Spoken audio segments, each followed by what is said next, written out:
Aku berdiri di tepi pantai, membiarkan debur ombak mengukir jejak di kakiku.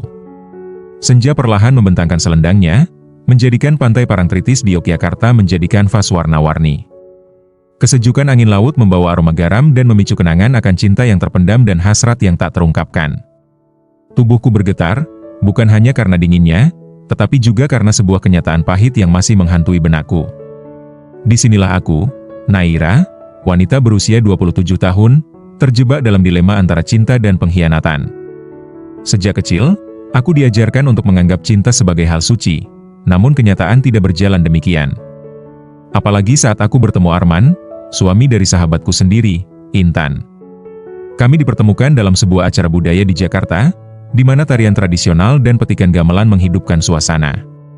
Arman, dengan senyum menawannya, berhasil menarik perhatian setiap wanita di ruangan itu, termasuk aku. Dia adalah sosok kuat dengan pandangan yang dalam, seolah bisa menembus jiwa. Saat pertama kali berbincang, ada sesuatu yang terjalin daya tarik yang tidak bisa dijelaskan hanya dengan kata-kata. Aku tahu Arman sudah menikah. Intan sering bercerita tentang kali pertama mereka jatuh cinta dan bagaimana mereka membangun impian bersama. Namun, di balik kisah manis itu, aku merasakan sebuah magnet yang menarikku semakin dekat dengannya. Sebuah rahasia yang menggoda untuk dijelajahi. Selepas acara, kami bertukar nomor tanpa ragu. Awalnya, percakapan kami hanya seputar pekerjaan dan budaya, tetapi seiring berjalannya waktu, suasana menjadi semakin intim. Tiap pesan yang kami tukar seakan membakar api yang tidak pernah kuminta. Terkadang, aku bahkan menemukan diriku berimajinasi tentang Arman dengan begitu dekat, seolah dia adalah mimpi yang tak ingin aku bangunkan. Seminggu kemudian, dia memintaku untuk bertemu, dan tanpa berpikir panjang, aku setuju. Tempat yang kami pilih adalah kafe kecil di kawasan Rawamangun, dikelilingi oleh pohon-pohon rindang dan suara riuh tangisan anak-anak yang bermain. Aku mengenakan gaun merah yang membuatku merasa lebih percaya diri, sementara dia datang dengan gaya kasual yang tetap menawanku. "Boleh aku memesan untukmu?" tanyanya sambil melambaikan tangan pada pelayan yang lewat. Ketika dia tersenyum, jantungku berdegup lebih cepat. Obrolan kami mengalir lancar, diwarnai tawa dan tatapan yang terlalu lama untuk sekadar berteman. Arman menatapku penuh ketertarikan yang membuatku semakin bersemangat. Kami berbagi cerita tentang kehidupan, impian, dan hal-hal kecil yang membangun kedekatan di antara kami. Namun, ada satu hal yang membuatku terjaga dari lamunan, yaitu pembicaraan tentang Intan. Arman tepat menggambarkan istrinya dengan penuh cinta, membuatku merasa bersalah akan ketertarikan ini. Rasanya seperti mengkhianati sahabatku, namun rasa itu tidak dapat ditolak. Setiap senyuman dan gelak tawanya menciptakan ketegangan yang membara di antara kami. Hari-hari berlalu, dan pertemuan-pertemuan kami semakin intens. Meski aku berusaha menahan diri, hasrat ini tidak kunjung padam. Di luar kesenangan, ada perasaan bersalah yang terus menyergap pikiranku, tetapi kehadiran Arman seakan menenggelamkanku dalam dunia baru, jauh dari kenyataan yang seringkali menyakitkan. Suatu sore, kami memutuskan untuk menghadiri festival budaya Bali. Langit merah jambu menyelimuti segala sesuatu, memberikan nuansa magis pada malam itu.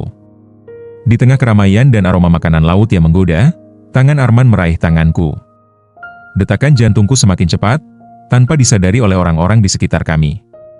Kami berbaur dengan keramaian, tetapi ada ruang kosong yang hanya dapat kami isi berdua. Satu demi satu hiburan hadir, tetapi aku hanya dapat menggenggam erat tangannya, merasakan hangatnya mengalir melalui kulit. Kami berputar, tertawa, dan bersenang-senang, hingga untuk sesaat, rasa bersalah itu padam seakan dilahap oleh cahaya lampion yang berkilauan. Ketika pertunjukan tarian kebiar di Piro dimulai, Arman mendekatkan wajahnya padaku, dan saat itulah tatapan kami bertemu. Ada sesuatu yang tak terduga dalam matanya, sebuah undangan untuk melangkah lebih jauh. Dalam detik yang tak terhitung, aku merasakannya, sebuah dekapan romantis yang tak terelakkan. Dada kami saling menempel, dan dalam beberapa detik, bibir kami hampir bersentuhan. Kedua bibirnya kini hanya terpisah oleh jarak yang sangat kecil. Namun, tiba-tiba, suara riuh dari kerumunan menghentikanku. Kecemasan melanda pikiranku, sambil merasakan bahwa semua ini tidak seharusnya terjadi. Aku berusaha melepaskan diri, tetapi rasanya dia semakin erat menggenggamku. "Naira," gumamnya, suaranya menyusut dalam kerumunan. Tatapannya menyoroti semua keraguan yang tersimpan dalam hatiku. Agak terkejut oleh kejujuran dalam pandangannya, aku menahan napas, berusaha menolak godaan ini. Namun, perasaan antara kami semakin sulit untuk dipisahkan. "Arman, kita tidak bisa," kataku lirih, berusaha meraih kendali diri. "Kenapa? Kita berhak bahagia, bukan?" Dia membalas, suara manisnya mengaduk-aduk rasa bersalah dalam diriku. "Intan tidak bisa memberi apa yang kau butuhkan, Naira." Tiba-tiba, kata-katanya seperti petir di saat terik. Meskipun, pada kenyataannya, ada benarnya. Intan, sahabatku, seringkali terjebak dengan kesibukan dan tidak bisa memberikan perhatian seperti yang diinginkan Arman. Namun, aku tahu bahwa pengkhianatan ini akan menyakiti lebih dari satu jiwa. "Aku tidak bisa membuat tubuhku melupakan hatimu," ujarnya perlahan, menjadikan dekapan kami seperti sebuah pengakuan yang tidak terucapkan. Dalam detik berikutnya, dia mendekat, dan bibir kami bersentuhan, menciptakan ledakan sinar di seluruh tubuhku. Bertukar perasaan dalam keputusasaan yang melanda, tidak ada yang merasakan kebohongan ini lebih dalam daripada kami berdua. Malam itu menjadi titik awal dari sebuah kepedihan. Kami terperangkap di dalam kebohongan, merasakannya sebagai bagian dari bentuk cinta yang terlarang. Setiap pertemuan selanjutnya membawa kami lebih dalam, berpadu dalam jalinan rasa yang menggoda wajah kuasa jiwa kami. Tetapi, di balik semua kenikmatan itu, aku selalu berpikir tentang Intan. Di setiap pelukan hangat Arman, di setiap bisikan yang bangkitkan gairah, bayangan sahabatku kembali menghantui. Suatu malam, sepulangnya dari sebuah pertemuan, aku tiba-tiba merasakan beban berat di dadaku. Saat aku memutuskan untuk bertemu Intan, rasa bersalahku tidak tertahankan. Dia tampak bahagia, bercerita tentang rencananya untuk pergi liburan bersama Arman. Hati ini terasa tercekik, aku hanya bisa tersenyum sambil tubuhku membeku. Bagaimana bisa aku mengkhianati kebahagiaannya? Semua perasaan yang membara seakan mencair, menghancurkan mimpi-mimpi indah yang pernah kutuliskan. 2 minggu kemudian, ketika kami seharusnya bersenang-senang di bawah bintang-bintang, aku mengumpulkan keberanian untuk berbicara. "Arman, kita harus menghentikan ini." Dia mematung, tatapan matanya mengisyaratkan kesedihan yang mendalam. "Tapi, aku tidak bisa hidup tanpamu, Naira. Kau adalah pengganti yang aku cari. Aku akan menghancurkannya," kataku, bibirku bergetar. "Intan adalah sahabatku, dan kau," suara itu tersendat, "kau suaminya." Dia meraih tanganku, menggendong seluruh emosi dalam rengkuhannya. "Aku mencintaimu. Tidak ada yang menggantikan itu. Kita bisa mencari jalan." Tapi, saat itu aku tahu, sudah saatnya untuk memilih. Cinta ini memang menggodaku, tetapi kesetiaan itu jauh lebih berharga.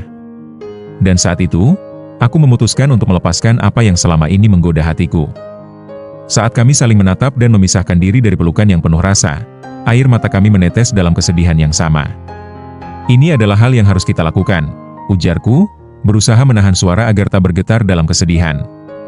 Dengan langkah pelan, aku berjalan menjauh, menuju bayangan senja yang kini perlahan pudar, membawa semua emosi itu bersamaku. Aku tidak tahu bagaimana cara menjelaskan kepada Intan kenapa aku pergi. Tetapi ketulusan dalam memilih untuk berhemat pada perasaan sahabatku jauh lebih penting ketimbang terjebak dalam cinta yang akan menghancurkan semuanya. Saat itu, aku mengingat kembali betapa indahnya momen yang pernah kukreasikan dalam harapan dan angan-angan.